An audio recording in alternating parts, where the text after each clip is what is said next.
బ్రహ్మం ఒకటే, పరబ్రహ్మం ఒక్కటే. బ్రహ్మము అంటే సకల చరాచర సృష్టి, పరబ్రహ్మం అంటే ఈ సకల చరాచర సృష్టి యొక్క మూలం. ఒక విత్తులోంచి ఒక మహావృక్షం వచ్చినప్పుడు అది శాఖలుగా పుంఖాలుగా విస్తరించి మరి అనేక కొమ్మలతో, రెమ్మలతో, ఆకులతో ఒక విరాట్ స్వరూపం కలిగి ఉంది. కానీ ఆ మొత్తము వృక్షము, ఆ విరాట్ స్వరూపము ఒకానొక విత్తనంలోంచే బయటకు వచ్చింది. అలాగే ఈ పుంఖాలుగా ఉన్న సృష్టి మొత్తం, సకల గ్యాలక్సీస్, సకల డైమెన్షన్స్, సకల తలాలు అన్నీ కూడాను ఒకటే ఆదిశక్తిలోంచి వచ్చాయి. అదే పరబ్రహ్మం. ఆ పరబ్రహ్మము ఒకటే. ఆ పరబ్రహ్మం పేరే అల్లా, ఆదిశక్తి, పరాశక్తి, బ్రహ్మము, పరబ్రహ్మము. అది అర్థమైనప్పుడు మనకి ఆధ్యాత్మికత అర్థమైనట్లు లెక్క. బ్రహ్మం ఒక్కటే, పరబ్రహ్మం ఒక్కటే. భగవత్ స్వరూపులు లెక్కలేనంత మంది, భగవత్ తత్వం ఒకటే. సంగీతజ్ఞులు లెక్కలేనంత మంది, సంగీతం ఒక్కటే.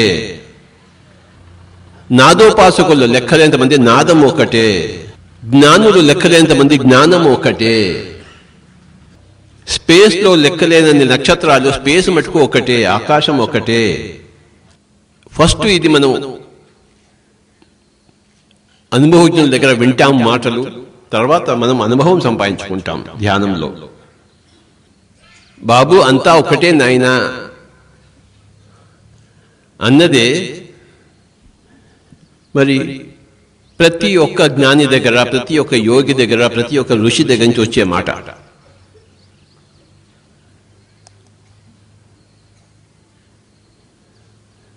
అంతా ఒకటే, ఒకటే అంతా నిండి ఉంది, నిబిడీకృతమై ఉంది, ఒకటే విరాజిల్లి ఉంది.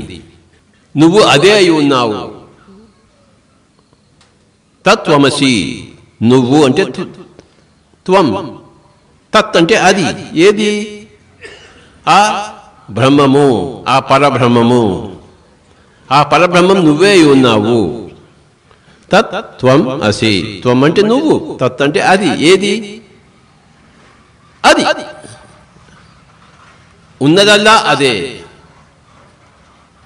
దీనినే మోసెస్ అయాం దట్ అయాం అన్నాడు. మోసెస్ కొండ మీద ఎక్కినప్పుడు ఒక బ్రహ్మాండమైన అగ్ని గోళం కనబడింది. ఆ అగ్ని గోళం వైపు అలా వెళ్తున్నాడు కొండ మీదకి.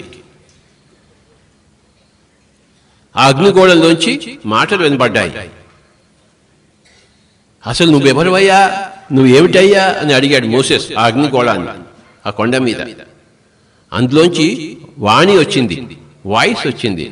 I am that I am. నేను, ఈ నేను, ఆ నేను.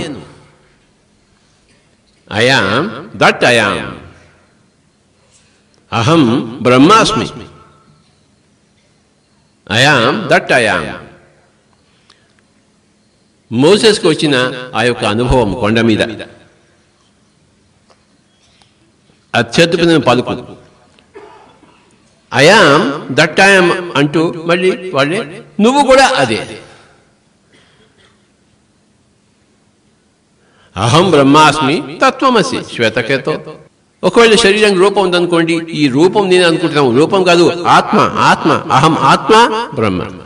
దీనికి జ్ఞానము కావాలి. జ్ఞానం అంటే ఏంటి? అనుభవైకమైనదే జ్ఞానము, అనుభవమే జ్ఞానం. మన పిరమిడ్ స్పిరిచువల్ సొసైటీ మూవ్మెంట్లో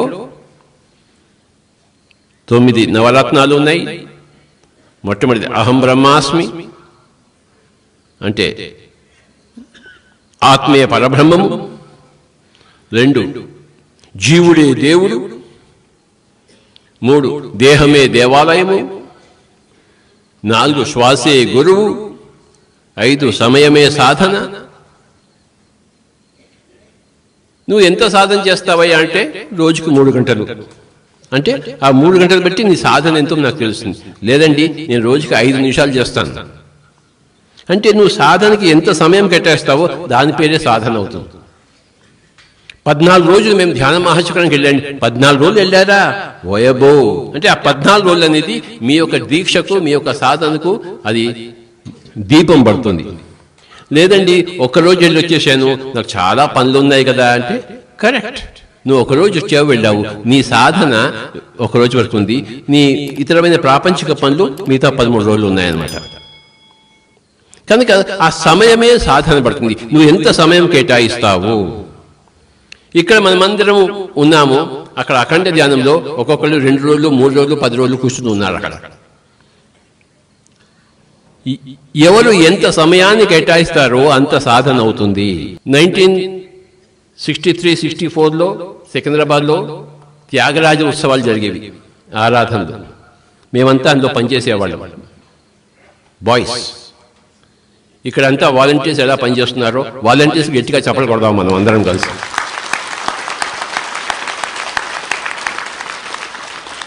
వందల కొద్ది వాలంటీర్స్, పిరమిడ్ మాస్టర్స్ అందరూ వాలంటీర్గా ఈ 13 రోజులు 12 రోజులు ఎంత చక్కగా చేస్తున్నారో. ఆ రోజుల్లో నేను కూడా వాలంటీర్గా ఉండేవాడిని సంగీతానికి. అప్పుడు మాకు ఇంకా ధ్యానం లేదు కదా. జనవరిలో సంగీత ఉత్సవాలు వచ్చేవి, త్యాగరాజ ఆరాధన ఉత్సవాలు వచ్చేవి. మా గురువు గారు అక్కడ ఆరాధన ఉత్సవం కమిటీకి సెక్రటరీ. మేమంతా కూడాను ఫస్ట్ జోలె పట్టుకుని ఊరు వీధి వీధి తిరిగి డబ్బులు కలెక్ట్ చేసేవాళ్ళం. అప్పుడు నేను స్కూల్ ఫైనల్ చదువుతున్నాను, అయితే డిగ్రీ చదువుతున్నాను. తర్వాత అన్ని కూరగాయలన్నీ కొనుక్కొని వచ్చేవాళ్ళము, కట్ చేసేవాళ్ళము, అంతా ప్రాంగణం అంతా ఊడ్చేవాళ్ళము. ఇవన్నీ నేను చేశాను డిగ్రీ కాలేజ్లో.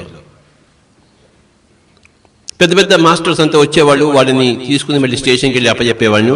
ఎంఎస్ గోపాలకృష్ణన్ వచ్చాడు, అంతే తెలుసు ఎంఎస్ గోపాలకృష్ణన్. నాకు డ్యూటీ ఇచ్చారు, నువ్వు ఆయన లగేజ్ తీసుకుని సికింద్రాబాద్ స్టేషన్కి వెళ్ళి ఆయన్ని పంపించిరా అని చెప్పి నాకు డ్యూటీ ఇచ్చారు. MS Gopalakrishnan greatest master in violin. సరే నేను ఒక ఆటో వేసుకుని సామాన్యంతో తీసుకుని వెళ్ళి స్టేషన్లో కూర్చున్నాం, సికింద్రాబాద్ స్టేషన్లో. 1965-66 అయి ఉంటుంది. ఆయన అడిగాను ఎంఎస్ గోపాలకృష్ణన్, స్వామీజీ మీరు అంత చక్కగా వైలిన్ ఎలా వాయిస్తారు అని నేను అడిగాను. ఏం లేదో 6 గంటలు నేను సాధన చేస్తాను అంతే అన్నాడు. మీ వేళ్లలో ఏమైనా మహత్యం ఉందా అని అడిగాను. అలా వాయిస్తారు మీరు వైలిన్? 1965లో అడిగాను రైల్వే స్టేషన్లో, సికింద్రాబాద్ రైల్వే స్టేషన్లో ఎంఎస్ గోపాలకృష్ణన్. ఏమీ లేదో 6 గంటలు సాధన చేస్తాను అన్నాడు. అది సాధన అంటే. కనుక సమయమే సాధన. ఎంత సమయం మనం కేటాయిస్తామో అంత సాధన అవుతుంది. Do more and more meditation to become more and more perfect. Increase your capacity in meditation. కనుక ఏమిటయ్యా సాధన అని క్వశ్చన్ అడిగేస్తే సమయమే సాధన. ఎంత సమయం కేటాయిస్తావు? నేను కర్నూలులో డాక్టర్ శ్రీపాద పినాకపాణి గారి దగ్గర సంగీతం నేర్చుకోవడానికి వెళ్ళేవాడిని. ఆయన చక్కగా అన్ని పాఠాలు చెప్పారు. ఓకే, ఇందాకే తందనాలు పడడం అది ఆయనే నాకు నేర్పించారు, డాక్టర్ శ్రీపాద పినాకపాణి. ఆయన గట్టిగా చెప్పలు కొడదాము. మా ఫ్లూట్ గురువు గారైన టిఎస్ చంద్రశేఖరన్ గారికి ఒకసారి గట్టిగా చెప్పలు కొడదాము. ఆయన లేకపోతే నాకు ఈ ఫ్లూట్ వచ్చేది కాదు. టిఎస్ చంద్రశేఖరన్ గారు రైల్వే ఎంప్లాయీ, ఆయన టిఆర్ మహాలింగం గారి శిష్యుడు. మరి మహాలింగం గారు వచ్చినప్పుడు హైదరాబాద్కి నేను 3 రోజులు 4 రోజులు డుమ్మా కొట్టేసి స్కూల్కి కాలేజ్కి ఆయనకి బాయ్గా ఉండేవాడిని. ఆయనకి కాఫీలు టీవీలు ఇంకా రకరకాల అన్నీ ఇచ్చేసి వాళ్ళు వచ్చేవాళ్ళు అన్నమాట. ఆయన రూమ్లో కూర్చునేవాడు ఇలా 3 రోజులు. ఆయన ఆ ఫ్లూట్లు చూసుకుంటూ కుక్కు అంటుంటాడు. మహానందం టిఆర్ మహాలింగం. కనుక మై డియర్ ఫ్రెండ్స్, మనం ఎంత సాధన చేస్తామో, ఎంత సమయాన్ని కేటాయిస్తామో అంత సాధన అవుతుంది. మొట్టమొదటి నవరత్నము ఆత్మే పరబ్రహ్మము. ఈ ఆత్మ ఉందే ఇదే పరబ్రహ్మము. బ్రహ్మంబనంగ వేరే పరదేశమున లేదు, బ్రహ్మంబనంగ తానే బట్ట బయలు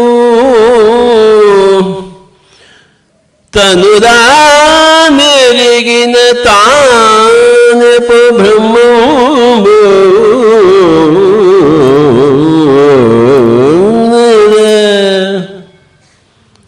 బ్రహ్మం బనంగ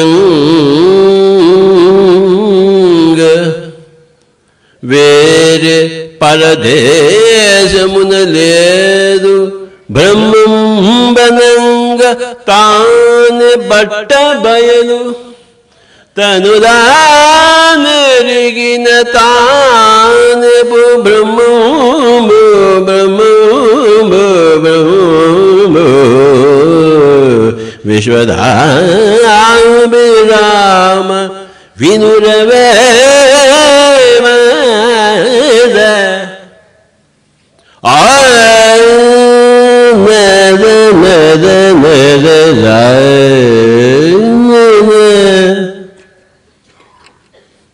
బ్రహ్మం బనంగ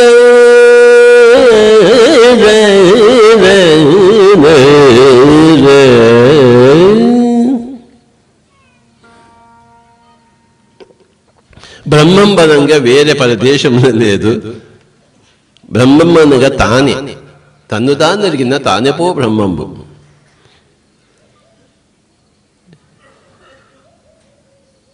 ఆధ్యాత్మిక జ్ఞాన విజ్ఞాన పరిభాషలో దేవుడు అనే పదము బదులు బ్రహ్మము అనే పదం వస్తుంది. దేవుడు అంటే ఆ పదం ఎలా వచ్చిందంటే దివ్యము దివ్యము దివ్యము అనే తెలుగు పదానికి నోరు తిరగక దివ్యుడు దివ్యుడు దివ్యుడు అన్నదానికి నోరు తిరగక దేవుడు దేవుడు దేవుడు వచ్చింది.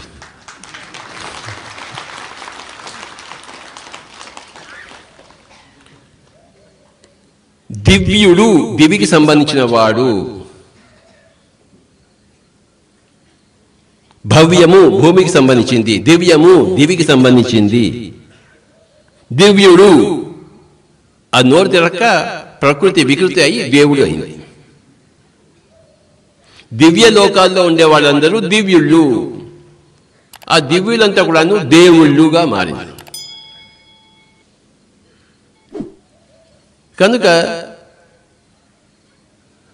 దేహో దేవాలయో ప్రోక్త జీవో దేవో సనాతన, ఇది ఆది శంకరాచార్య వారి యొక్క మనకి ప్రసాదం. దేహో దేవాలయో ప్రోక్త, ఈ దేహాన్ని దేవాలయం అని చెప్తారు నాయన. జీవో దేవో సనాతన, ఈ జీవుడే ఆ దేవుడు సనాతనమైన దేవుడు. ఇది స్పిరిచువల్ సైన్స్, ఆధ్యాత్మిక శాస్త్రము, ఆత్మశాస్త్రము. పిరమిడ్ స్పిరిచువల్ సొసైటీ మూమెంట్ ఆత్మ శాస్త్రానికి, ఆత్మ జ్ఞాన విజ్ఞాన శాస్త్రానికి అంకితము. ఇదే మన యొక్క జీవితము. కనుక నవరత్నాలలో, పిరమిడ్ జ్ఞాన నవరత్నాలలో మొట్టమొదటిది ఆత్మే పరబ్రహ్మము, 2 జీవుడే దేవుడు, 3 దేహమే దేవాలయము. We are ourselves gods and we are living in these temples. ఇంకే టెంపుల్కి వెళ్తాము, ఇంకే దేవుణ్ణి కొలుస్తాము. దేవుడెక్కడ దేవుడెక్కడ దేవుడెక్కడ అని తిరుగులాడేవాడే, ఆ దేవులాడేవాడే దేవుడు. తిరుపతి కొండ మీదకి ఎక్కేవాడే వెంకటేశ్వర స్వామి. లోపలకు వెంకటేశ్వర స్వామి ఉన్నాడు, కానీ ఎక్కేవాడు కూడా వెంకటేశ్వర స్వామి. మనం అందరం వెంకటేశ్వర స్వామిలమే, మన అందరము జీశ్వర ప్రభులమే, మనమందరము బ్రహ్మమే, మనమందరము బుద్ధుళ్ళమే, మనమందరము వర్ధమాన మహావీరులమే.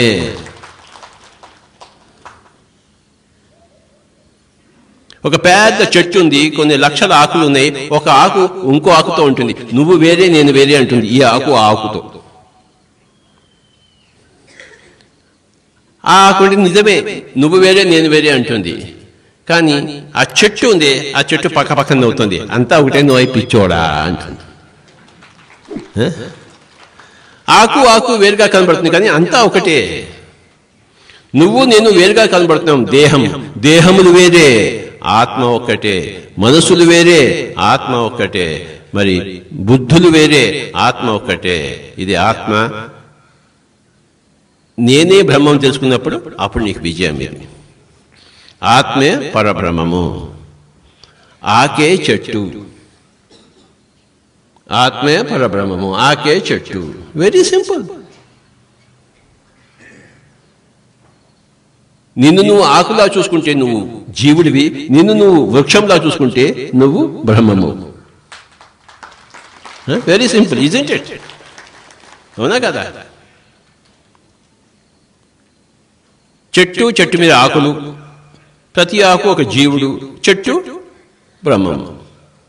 ధ్యాన జగత్ అద్భుతమైన ఆత్మజ్ఞానాన్ని అందించే వ్యాసాలు, ధ్యానుల దివ్య అనుభవాలు, వ్యక్తిత్వ వికాసాన్ని పెంపొందించే రచనలు, ఆధ్యాత్మిక గురువుల పరిచయాలు, సందేశాలు, విశిష్ట వ్యక్తుల జీవిత విశేషాలు, పుస్తక అనువాదాలు, విశ్లేషణలు, ఆరోగ్య ఆహార విషయాలకు సంబంధించిన వివరాలు ప్రతి నెల మీ ముంగిట్లోకి వస్తున్న నవ్యయుగ ధ్యానయోగ మాసపత్రిక ధ్యాన జగత్.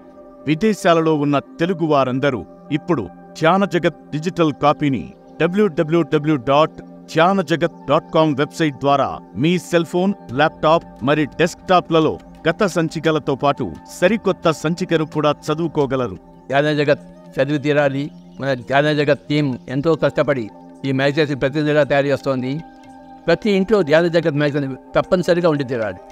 ఈ మ్యాగజైన్ లేకపోతే ఆ తెలుగువాడే కాదు, ఆ ధ్యానే కాదు, ఎన్ని తెలుగు కుటుంబాలు ఉన్నాయో ప్రపంచం అంతా కూడా అందరూ ఈ మ్యాగజైన్ తెప్పించుకోవాలి. అందరూ ధ్యాన జగత్ మ్యాగజైన్కి ఇతోధికంగా కాంట్రిబ్యూషన్ ఇవ్వాలని కోరుకుంటున్నారు, విరాళాలు ఇవ్వాలని కోరుకుంటున్నారు. మీ దగ్గర డబ్బులు ఎక్కువగా ఉంటే ఆ డబ్బును సద్వినియోగపరుచుకోవాలనుకుంటే మీరు దయచేసి ధ్యాన జగత్ మ్యాగజైన్కి పంపించండి. ధ్యాన జగత్ చదవండి, చదివించండి, చందాదారులు కండి, ఆత్మజ్ఞానాన్ని అందరికీ పంచండి. మరిన్ని వివరాలకు సంప్రదించాల్సిన నంబర్ 70754999799.